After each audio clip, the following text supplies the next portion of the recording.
Hello friends, இந்த வீடியோவில் இப்போ நீங்கள் வந்து குடும்ப அட்டையில் உங்களுடைய பெயரை வந்து நீக்கியிருப்பீங்க. இப்போ அதை நீக்கி நீங்கள் ஆன்லைன்லேயே இல்லை விஓகிட்டையும் நீங்கள் வந்து பெயரை வந்து நீக்கியிருப்பீங்க.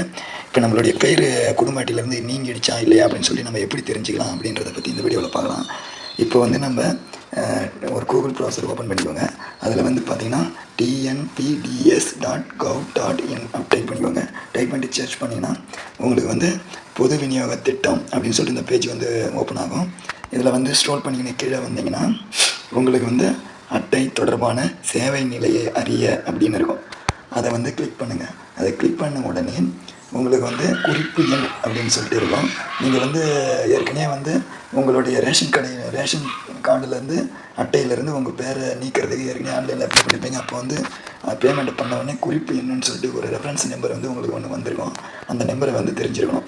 இப்போ அந்த நம்பரை வந்து குறிப்பு எண்ணுன்ற இடத்துல அந்த பாக்ஸில் வந்து டைப் பண்ணிட்டு பதிவு செய்ய அப்படின்னு கிளிக் பண்ணிங்கன்னா பதிவு செய்யன்றதை கிளிக் பண்ண உடனே உங்களுக்கு இந்த மாதிரி ஒரு பேஜ் ஒன்று வரும்.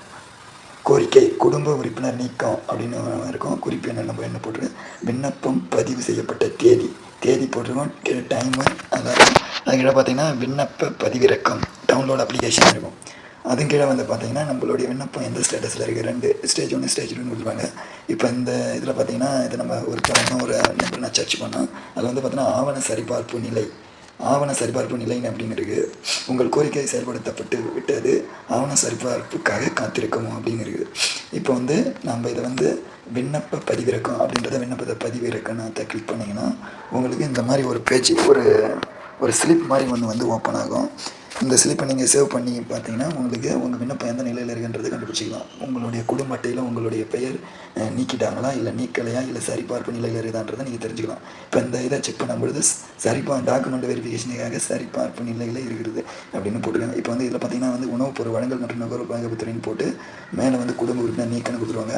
என்ன மாவட்டம் இருக்கும், வட்டம் இருக்கும், விண்ணப்ப எண் இருக்கும், விண்ணப்ப தேதி கொடுத்துருப்பாங்க. அதுக்கடுத்து பதிவிறக்க தேதி டைம் கொடுத்துருவாங்க. அதுக்கடுத்து இந்த சைடில் மின்னணு குடும்ப அட்டை எண், இந்த ரேஷன் கடை நம்பர் கொடுத்துருப்பாங்க, குடும்ப தலைவர் பெயர் கொடுத்துருப்பாங்க, கடை குறியீடு கொடுத்துருப்பாங்க, கடை பெயர் கொடுத்துருப்பாங்க, விண்ணப்பத்தின் நிலை. இப்போ இதில் நம்மளுக்கு முக்கியமானது என்னென்னா விண்ணப்பத்தின் நிலை தான் நம்மளுக்கு முக்கியமானது. இதில் இந்த ஃபார்மில் வந்து பார்த்திங்கன்னா இவருக்கு வந்து விண்ணப்பத்தின் நிலை வந்து சரிபார்ப்பு நிலையில் இருக்கிறது அப்படின்னு கொடுத்துருக்காங்க. அப்புறம் இந்த லெஃப்ட் சைடில் பார்த்திங்கன்னா முகவரி, இந்த ரேஷன் கார்டு வச்சுருக்கவனுடைய முகவரி வந்து இங்கே கொடுத்துருப்பாங்க. அதுக்கப்புறம் மாற்றப்பட்ட விவரங்கள்னால் என்னென்னா நம்ம குடும்ப உறுப்பினரை நீக்கணும்ல, அவங்களுடைய பெயரை, அவங்க ஆனா பெண்ணா, வயசு, பிறந்த தேதி, அவங்க ரேஷன் கார்டு உறுப்பினராக இருக்காங்களா அவங்களுக்கு இவங்க யார், உறவு முறை என்ன அப்படின்றத இங்கே ஒரு டேபிள் மாதிரி கொடுத்துருப்பாங்க. இதான் ஃப்ரெண்ட்ஸ், இதை வச்சு நீங்கள் செக் பண்ணிக்கலாம். ஆன்லைனில் நீங்கள் செக் பண்ணிக்கலாம். இது மேக்ஸிமம் ஒரு வாரத்தில் இப்போ வந்து குடும்ப அட்டையிலிருந்து பேரை வந்து ரிமூவ் பண்ணுறாங்க. நீங்களும் இதே மெத்தடில் செக் பண்ணி பார்த்து அப்ளை பண்ணியிருந்தீங்கன்னா செக் பண்ணி பார்த்துக்கலாம். ஓகே ஃப்ரெண்ட்ஸ், இதுதான் அந்த வீடியோ.